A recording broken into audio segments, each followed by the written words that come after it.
कोशिश की। तो अजीज़ मिस्र कहा कि यूसुफ ने ऐसी हरकत की, तो हज़रत यूसुफ अलैहिस्सलाम ने कहा मैंने कुछ नहीं किया, ये झूठी है। तो फिर अजीज़ मिस्र ने कहा तो इसकी कोई सदाकत की कोई निशानी दे, मैं कैसे मान लूँ, कोई सबूत दे। तो फिर आज बंदा बोलता है नेकी का कोई ज़माना ही नहीं है, कोई नेक बंदे के साथ खड़ा ही नहीं होता। मैंने कहा कोई सदाकत तो लेकर आए, कोई यूसुफ जैसी पाकीज़गी तो लेकर आए ना। फिर हज़रत यूसुफ अलैहिस्सलाम ने कहा मेरी सच्चाई की गवाही ये 4 महीने का बच्चा देगा। सुभान अल्लाह, सुभान अल्लाह। सुलेखा के मामू का लड़का था, 4 महीने का बच्चा जो झूले के अंदर झूल रहा था। आपने बोला मेरी सच्चाई की गवाही ये 4 महीने का बच्चा देगा। तो अजीज़ मिस्र कहने लगा बच्चा भी कभी बोलता है? तो कहने लगा मेरी सच्चाई ऐसी कि अल्लाह तबारक व तआला इसे बोलने पर मजबूर कर देगा, इसको सदाकत दे देगा।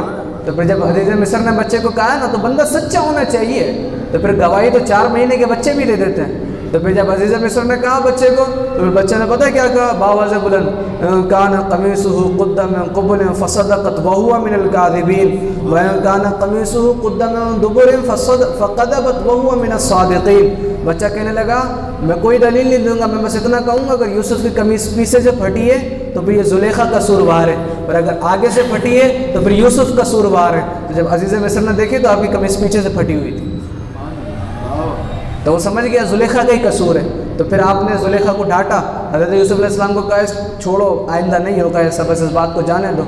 लेकिन जुलेखा ने फिर आपको अजीज़ मिस्र को बहलाया फुसलाया, फिर अजीज़ मिस्र ने आपको जेल में डाल दिया। कोई कसूर भी नहीं, कोई जुर्म भी नहीं, बेगुनाही साबित हो गई है, लेकिन फिर भी आपको जेल में डाल दिया।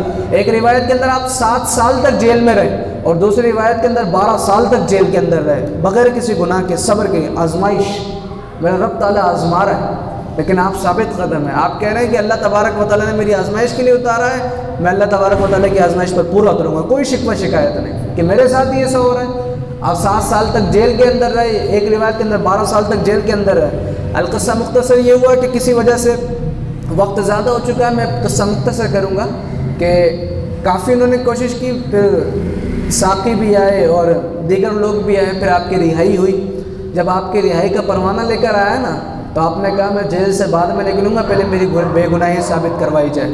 तो अजीज़ मिस्र ने उन सब औरतों को बुलाया, तो कहने लगा भाई क्या माजरा है? तो कहने लगी हमने तो यूसुफ को फ़रिश्ते की तरह पाया, सब कसूर हमारा ही है, हम इसको गुनाह की तरफ बुलाते थे लेकिन ये कभी नहीं आया। तो फिर जब जुलेखा की किस्सा मशहूर हुआ था, तो फिर जो शहर की अमीर तरीन औरतें थी ना, वो कहने लगी कि जुलेखा पूरे मुल्क के सबसे रईस की बीवी होकर एक ग़ुलाम के पीछे पड़ गई है, एक ग़ुलाम के पीछे अपनी इज़्ज़त तार तार कर रही है, ये कौन सी उसकी बराबरी है, शर्म आनी चाहिए जुलेखा को।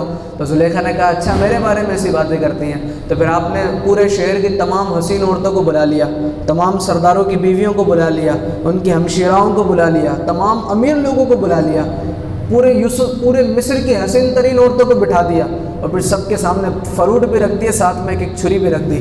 और जब सबके सामने सब कुछ रख दिया तो फिर आपने फरमाया यूसुफ को यहाँ से गुजारो।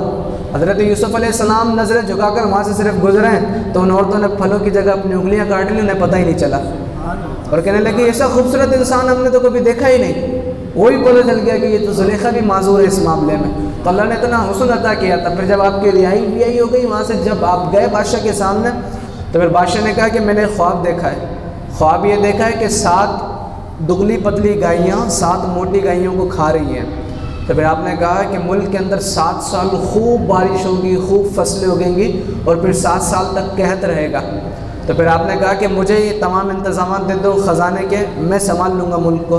तो फिर बादशाह ने आपको अजीज़ मिस्र की जगह अजीज़ मिस्र बना दिया, यानी बादशाह बना दिया। कहाँ एक ग़ुलाम बनकर मिस्र के अंदर आए थे, कहाँ बोलियाँ लग रही थी, कहाँ 20 दिरहम के अंदर बेच दिया गया था, लेकिन आज वही बंदा पूरे मिस्र के ख़जाने संभाल रहा है। वतुइज़्ज़ु मन तशा वतुज़िल्लु मन तशा, आज वही बंदे मिस्र के ख़जाने संभाल रहा है। और आपने फिर अच्छी तरीके से उस प्लान को चलाया, और आपने अच्छी तरीके से फसलें उगवाई, और उस प्लान के तरीक़ेकार पर अमल किया, तो अल्लाह तबारक व तआला ने वो कहत पूरा करवा दिया। तो बताने का मकसद ये था कि अल्लाह तबारक व तआला जब चाहे जिस तरह चाहे बंदे को आज़मा सकता है। बंदे साबित कदम रहे तो अल्लाह बुलंदियाँ भी अता फरमा देता है, जिस तरह हज़रत यूसुफ अलैहिस्सलाम को अता की।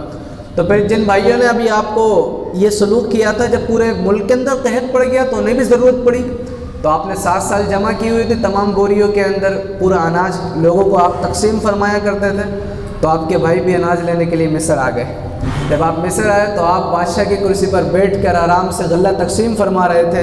तो जब भाई आए तो भाइयों ने तो नहीं पहचाना, भाइयों ने पहचानना भी क्या था, भाई तो पहले ही कुएं में डालकर चले गए थे बचपन में, लेकिन आपने पहचान लिया ये मेरे भाई है।